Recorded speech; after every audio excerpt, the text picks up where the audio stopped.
Now, this new terror threat that Jeff was just reporting about for U.S. train commuters, it's raising a lot of concern for Americans. Let's bring in the president of the American Islamic Forum for Democracy. He's Dr. Zuhdi Jasser. Good to see you, doctor.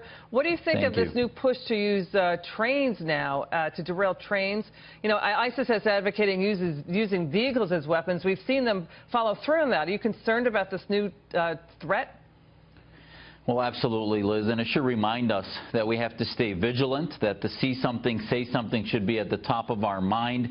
And we also have to remember how difficult it is for Homeland Security. I mean, these guys are constantly taking hard targets and making them soft. We saw with Manchester, they took a hard target and the audience leaving became a soft target because it was outside the stadium. San Bernardino was a healthcare facility. Now, after we had reports of Homeland Security a year ago talking about vulnerable points, and one of the vulnerabilities they talked about was our track system, now you see Inspire magazine talking about it. They will constantly use our own openness in our society, where our Congress and Homeland Security talk about things to do to make us safer, to actually pick out our vulnerabilities. And that's why at the end of the day, this might all be a distraction. They might be looking at other areas where people come together. Their Inspire magazine had vehicular jihad, as you mentioned, talking about any gathering being a target. So we have to remain vigilant. And as President Trump and Secretary Mattis and others start targeting them in Syria and Iraq, they're going to do everything possible, because one successful attack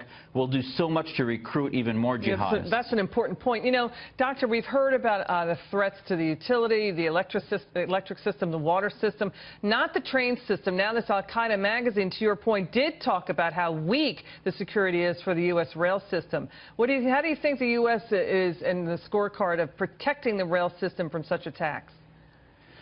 Well, it looks like we have a lot of work to do. There's 100,000 miles of rail systems, and pretty much most of the security is around the terminals where we have entry and exit.